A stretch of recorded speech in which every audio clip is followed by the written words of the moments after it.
This week on Myth, it's the annual New Year's special. You'll learn that toads shouldn't try to create things, that the moon is extremely powerful, and that bananas make the perfect snack for new mothers.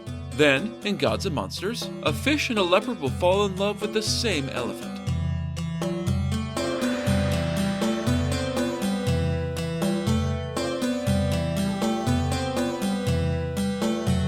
This is the Myths Your Teacher Hated podcast, where I tell the stories of cultures from around the world in all of their original, bloody, uncensored glory. Modern tellings of these stories have become dry and dusty, but I'll be trying to breathe new life into them. This is episode 172A, Days with Moon and Toad. As always, this episode is not safe for work.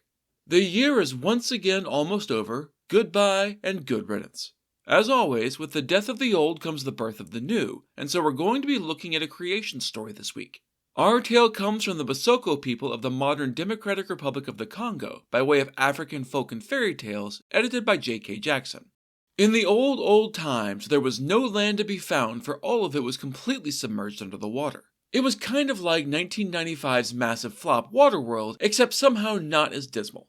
I mean, no one was peeing into a coffee filter and calling it fresh water for one thing. Anyway, that doesn't super matter because one day, the waters dried up or otherwise vanished in some nebulous fashion, revealing the dry land underneath. The story gives no reason for this, it just kind of happens. The benefit to this was of course that now all kinds of plant life could grow and flourish. Herbs, grasses, and eventually even trees, great and small. This all helped to keep the waters contained to the streams, rivers, ponds, and lakes that dotted the newly emerged landscape. The rains began, dropping new, fresh water to replace that which was flowing across the world, keeping it clean and clear. At first, nothing stirred in this vast expanse of lush greenery. One day, there appeared a large toad with a capital T, squatting by one of the pools. He had shown up as inexplicably as the waters had vanished, but at least the story bothers to acknowledge that it's not giving us an answer on this one. It says that no one knows how long the toad had lived before that first day, or where exactly he had come from, but the prevailing theory was that he had sprung from the waters somehow, given that they are the fundamental source of life. And so, this hulking toad sat in the pale moonlight, for there was of yet no sun in the sky, only the lovely moon. Given that they were the only two things in existence that were not water or plant life, it shouldn't be much of a surprise that they got to talking amongst themselves.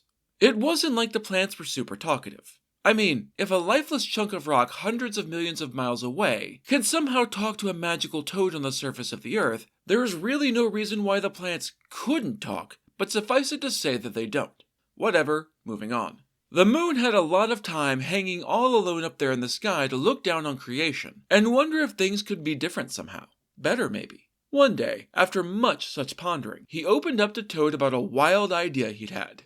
"Hey friend Toad, I've been thinking about how vast and empty the earth is, and I had an idea I wanted to run past you. What if I made humans to live in the world? You know, eat the fruit of the trees, drink the water, that sort of thing.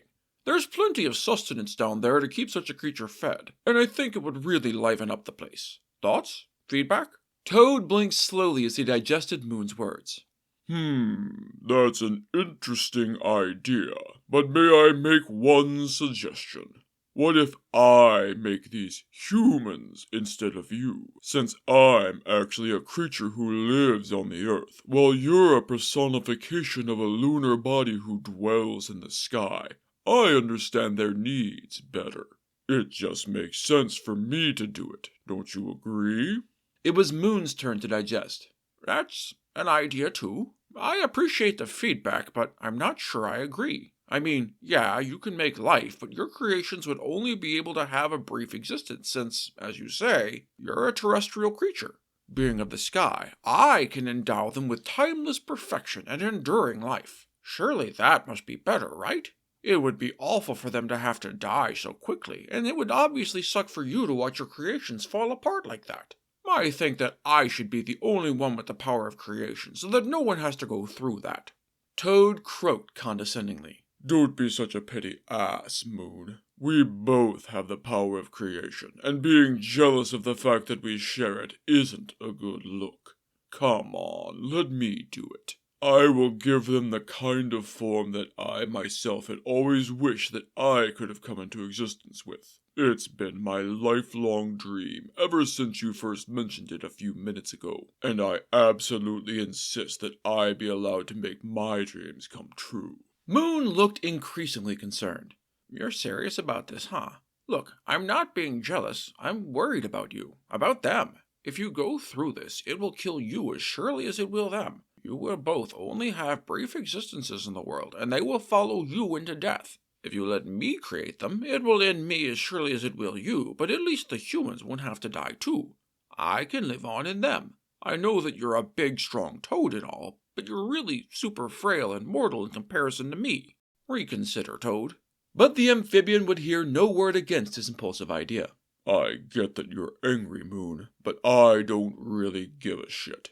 I'm doing it, and that's final. The creatures who will inhabit the lands I hop around on will be shaped by my webbed fingers. You leave us frail fuckers to our terrestrial ways. Go back and tend to your celestial empire.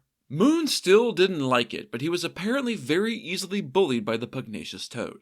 With a long-suffering harumph, he sailed back up into the sky and shone his light across the face of the earth. His big lunar face was visible across it all, literally the man in the moon here. He was still furious but sulking, hoping that the sight of his face wherever Toad should go would be enough to knock some sense into that asshat reptile. As you can probably guess, it very much did not. In a very Jurassic Park life finds a way moment, Toad dwells upon his idea for a new creation, and literally gets himself pregnant with his own concept. He swelled up enormously until finally 2 fully grown human beings were birthed by him in what was surely a very slimy and gross process. These 2, a man and a woman, were the very first humans to ever walk the earth. Upon seeing this, Moon flew into a towering rage. Leaving his place in the sky behind, he descended down to the pool where Toad was resting up postpartum. What the fuck did you do? I thought I told you that creation was reserved for me and me alone. What part of that was unclear, you absolute dipshit? Toad simply looked up at his old, and maybe former friend with a bemused expression. You know exactly what I did. It was my power, and therefore my right to use it. It hardly matters now what you think about it. The deed is done, the die is cast. There's no going back. That doesn't mean I have to like it, Toad. You've tried to exalt yourself up to match my rightful place in the heavens. Admittedly, your ego is big enough to be seen from space, but that just makes you a jackass. You've blinded yourself with vanity and completely ignored the warning I gave. You did as well as you could do, which isn't saying much, but at least I don't think you would have done any better with my permission. You've doomed these poor creatures to be as weak and pitiful as you are, as much inferior to the life I could have spread across the earth as you are to me. And to be clear, that's a whole